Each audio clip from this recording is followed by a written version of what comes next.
Last episode में हमने देखा था कि ये दो लड़के जून को हरास कर रहे थे।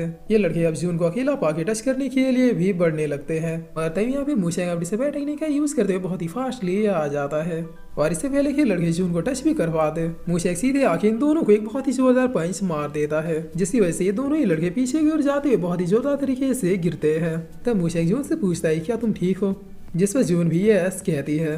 तब इधर ये लड़का अपने दोस्त को देखता है जो कि मूशेंग की पंच की वजह से मर चुका था, जिस पर मूशेंग इस लड़के की ओर बढ़ते हुए कहता है तुम लोगों की इतनी हिम्मत की मेरी जून को बुली करो।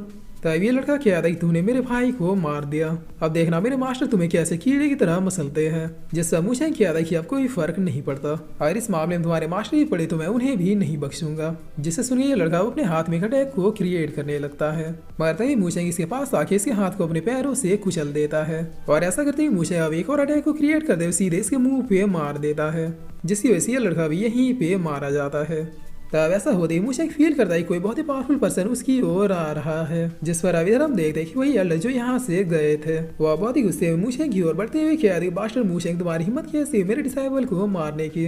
तब इतना कह दी अब एक बहुत ही पावरफुल पाल्म को क्रिएट कर लेते हैं, जिसे दूर से एल्डर राम भी देख लेते हैं। तब इस अटैक को देखते ही सिटी के लोग यहाँ से भागने लगते हैं, जिस पर अकीनो भी कह था कि मूशेंग कितनी जल्दी हो सके यहाँ से निकल लो, इसे अभी डिफीट कर पाना तुम्हारे लिए लगभग इम्पॉसिबल है। तब मूशेंग जून से कहते तुम मेरे पीछे ही रहना और इतना कहते ही मूशेंग शॉर्ट स्किल टेक्निक का यूज करने लगता है, जिसकी वजह से यहाँ पे इनके चारों ओर एक प्रोटेक्टिव बैरियर क्रिएट हो जाता है, मगर इससे सेल्डर को कोई फर्क नहीं पड़ता और ये अब हंसते हुए कहते मास्टर मूशेंग आज तुम्हारी मौत निश्चिंत है। जिस पर अब इनके इतना कहते ये प्रोटेक्टिव बैरियर ब्रेक होने लगता है। तब मूशेंग अब थोड़ा पैनिक होते हुए कहते सोच मूशेंग सोच आखिर अब क्या करना है, इनके सामने तो ये ट्रिक भी काम नहीं कर रहा। जिस पर इधर वेल्डर अब ये सब देखते अपने वाइन को पीते हैं और इसी पे वाइन से किसी टाइप के अटैक को सीधे सेल्डर की ओर भेज देते हैं, जो सीधे जाकर सेल्डर के पावर को डिसअपेयर कर देता है। तब ये देखकर ये एल्डर बहुत ही शौक होते हुए कहते हैं कि ये क्या हुआ, आखिर मैं अपनी जगह से हिल क्यों नहीं पा रहा। जिस पर अब इस मौके को देखकर मूशेंग तुरंत ही 15 ब्लेड शॉट टेक्निक का यूज करता है, जो सीधे जाके सेल्डर को लगता है और यहाँ पे एक बहुत ही बड़ा धमाका होता है, जिसे देखते हुए मूशेंग बगैर कोई देरी किए एक और अटैक को क्रिएट करना शुरू कर देता है। तभी एल्डर कहते कि मूशेंग रुक जा वरना तुम पछताओगे। जिस पर अब इसके इतना कहते मूशेंग ये अटैक भी कर देता है। तब इस नज़ारे को देखते हुए लोग भी कहते कि अच्छा ये एल्डर बड़ा ही कमीना था। जिस पर दूसरे लोग भी कहते कि लेकिन क्या ये लड़का सच में इस एल्डर को मार पाएगा। तब जैसे सब कुछ साथ होता है तो हम देखते हैं कि मूशेंग ने इस एल्डर को अपने पैरों के नीचे दबा रखा था, जिस पर मूशेंग इस एल्डर से कहता कि मुझे नहीं पता कि उस लिस्ट में मेरा नाम कैसे आया, लेकिन अब मैं खुद ही अनाउंस करता हूँ कि अब मैं भी इस टूर्नामेंट में फाइट करूंगा। जिससे सुनते ही लोग अब बहुत ही शौक होते हैं कहते हैं कि क्या ये फ्रेशनर वही है। तब थोड़ी देर में ये न्यूज आग की तरह पूरे सेक्ट में फैल जाती है, जिससे सुनकर अब सीनियर भी शौक हो जाते हैं, क्योंकि ऐसा पहली बार होगा जब सीनियर्स की फाइट में जूनियर भी फाइट करेगा। और अब सीन चेंज होता है, हम देख देखिए तीनों आपस में बैठे हुए थे, जहाँ पर मुझे हेल्प के लिए thank you so much master कहता है। जिस पर एल्डराम कहता है कोई बात नहीं, वैसे भी तुम्हारा नाम इस टूर्नामेंट में मैं नहीं दिया था। तभी सुने मुझे बहुत ही शौक होती है कहता है कि क्या।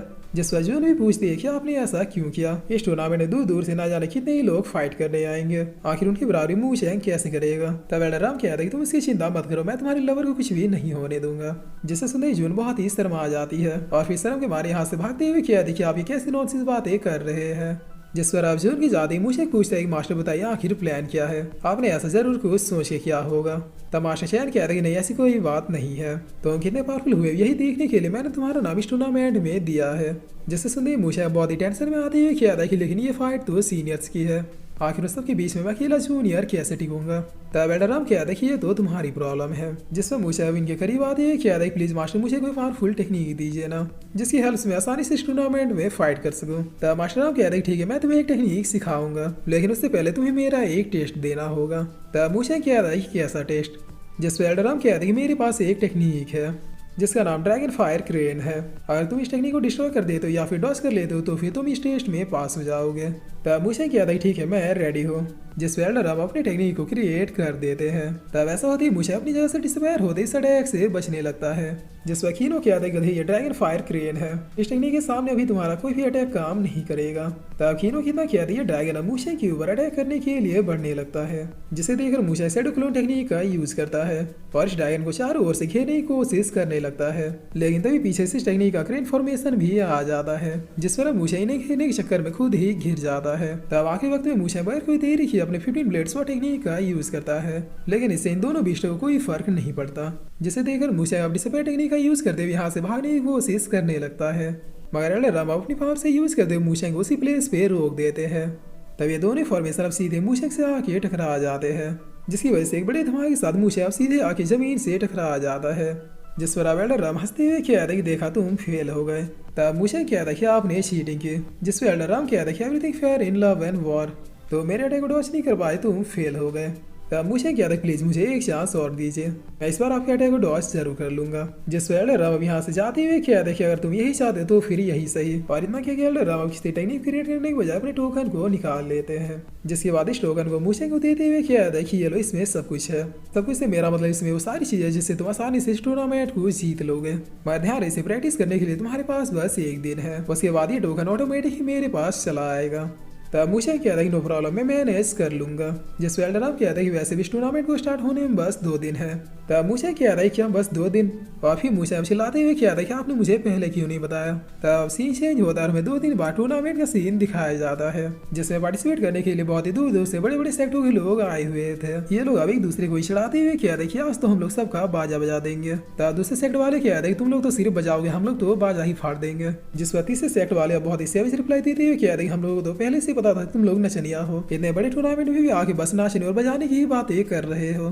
तब वुजंग सेक्टर ये तीनों प्रमुख एल्डर यहाँ पे आ जाते हैं और आते हुए कहते हैं कि आप सभी महानुभावों का इस टूर्नामेंट में स्वागत है। जो अब इस टूर्नामेंट को जीतेगा उसे वुजंग पी की ओर से मोस्ट पावरफुल डिसेबल होने का टाइटल दिया जाएगा। इतना ही नहीं, रेड ट्रेजर्स और रिवॉर्ड्स मिलेंगे वो अलग। इसलिए अब किसी देरी के मैं इस टूर्नामेंट को स्टार्ट करने का ऑर्डर देता हूँ। तब पीछे मौजूद एल्डर अनाउंस करते हुए कहते हैं इस टूर्नामेंट के एलिमिनेशन राउंड को स्टार्ट किया जाए। ध्यान देते हुए टाइम में आखिर तक जो भी सेरेना में टिक जाएगा वही पर्सन अगले राउंड में जाने के लिए क्वालिफाई होंगे। जिस पर अबूजक सेट का ये सीनियर कहता है कि रुक जाओ, सभी तो आगे लेकिन वो जूनियर मूशेंग कहाँ पे है।